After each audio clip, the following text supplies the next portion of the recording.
તો હાજર છે ચોમાસું સિઝનની બેસ્ટ સબ્જી કંટોલા। તો આપણે એને એક નવી જ રીતે બનાવશું। તો આપણે અહીંયા 500 ગ્રામ કંટોલા લઈ લીધા છે ને હવે આગળની વસ્તુ જોઈએ। તો હવે શાકભાજીમાં 2 મોટા ટમેટા લીધા છે, લીલી ધાણા ભાજી, 15 થી 20 કડી લસણ આપણે ફોલીને લઈ લીધું છે, 1 ઇંચ જેટલું આદું અને 3 મીડિયમ સાઇઝની ડુંગળી લઈ લીધી છે। તો હવે આગળ જોઈએ મસાલા।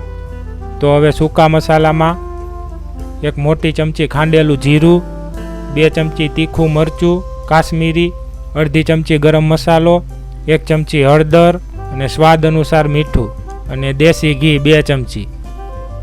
તો હવે મગફળી આપણે શેકીને લઈ લીધી છે, 1 ચમચી રાઈ અને 1 ચમચી જીરું।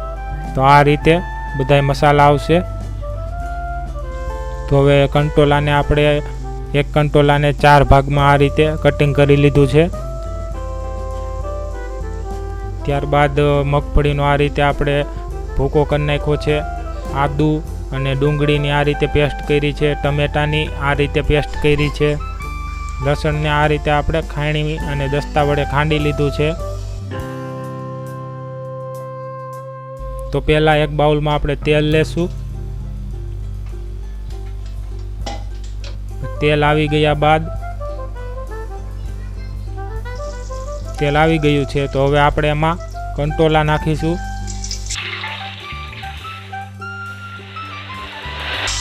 ધીમે ધીમે આ કંટોલાને આ રીતે હલાવતા જવાના છે જેથી તે સારી રીતે બધી જ બાજુ કૂક થઈ જાય।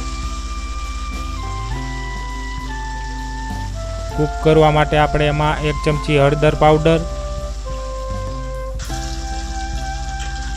1 ચમચી મીઠું નાખી દીધેલું છે એટલે સારી રીતે કૂક થઈ જાય। હળદર અને મીઠું નાખવાથી એનો કલર પણ આવી જશે કંટોલામાં અને સારી રીતે તે ચડી જશે। તો લગભગ હવે આપણા કંટોલા ચડી ગયા છે તો હવે આપણે એને એક બાઉલમાં બહાર કાઢી લેશું। તો આ રીતે આપણે એને પેનમાંથી બહાર કાઢી લઈ ધીમે ધીમે।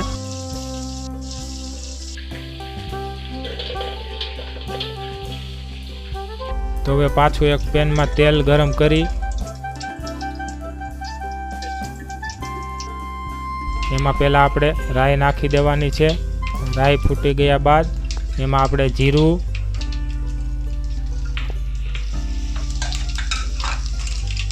અને આ બંને વ્યવસ્થિત ફૂટી જાય ત્યારબાદ આપણે એમાં ડુંગળીની અને આદુની પેસ્ટ નાખી દેશું। પછી 1 મિનિટ જેટલું આપણે આને આ રીતે હલાવતું રહેવાનું છે।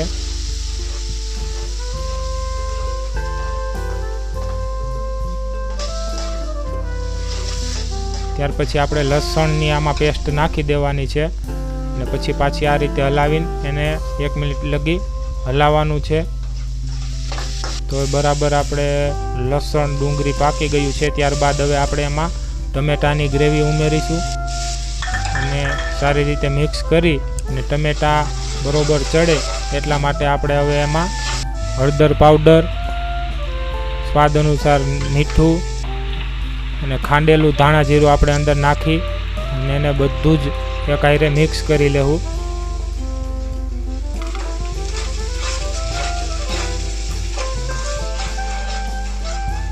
કમ્પ્લીટ મિક્સ થઈ ગયા બાદ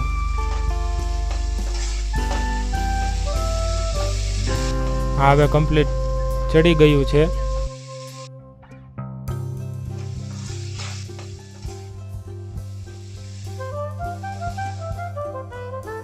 હવે એમાં આપણે લાલ મરચું પાવડર અને ગરમ મસાલો નાખી દેશું। ત્યારબાદ આપણે બધું મિક્સ કરી લેશું।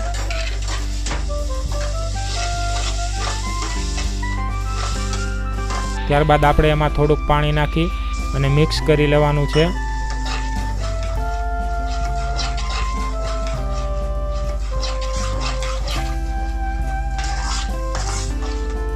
ત્યારબાદ એમાં આપણે મગફળીનો જે આપણે ભૂકો કર્યો હતો એ આપણે નાખી દેવાનો છે।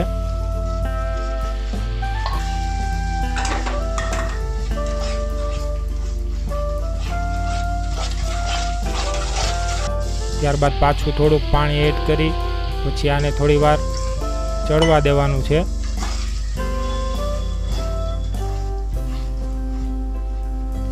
કેમ કે ધીમે ધીમે પાણી ઓબ્ઝર્વ થતું જશે. લગભગ બધું ચડી ગયું છે અને તેલ માથે આવી ગયું છે. તો હવે એમાં આપણે જે કંટોલા આપણે હાફ ફ્રાય કર્યા હતા એને આપણે હવે આની અંદર નાખી દેવાના છે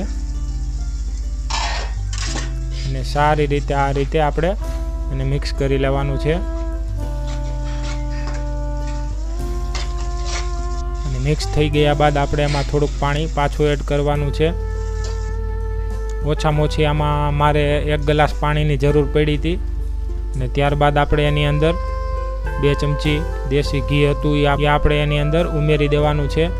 દેશી ઘી નાખવાથી આની સુગંધ અને સ્વાદમાં બંનેમાં ફેર પડી જશે. તો હવે મિક્સ થઈ ગયા બાદ આપણે આને ઢાંકીને ચડવા દેવાનું છે. આ પેનને આપણે 3 મિનિટથી 4 મિનિટ સુધી આપણે આ રીતે ઢાંકી દેવાની છે. તો 3-4 મિનિટ હવે આપણી થઈ ગઈ છે. તો આ આપણું કંટોલાનું શાક તૈયાર થઈ ગયું છે. કમ્પ્લીટ હવે શાક થઈ ગયું છે. તો આપણે એને એક ડીશમાં સર્વ કરીએ.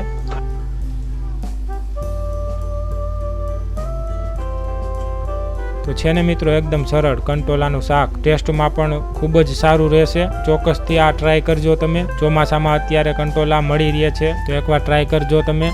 તો આ ચેનલ ઉપર મિત્રો નવા હોય તો આ ચેનલ લાઇક, શેર અને સબસ્ક્રાઈબ કરજો. અને આ ચેનલ નવી છે તો આને સપોર્ટ કરજો. હું 2 દિવસે આવા વિડીયો મેકતો રહીશ આમાં. તો ફરી મળશું આવા જ કોઈ નવા વિડીયો સાથે. ત્યાં સુધી જય માતાજી.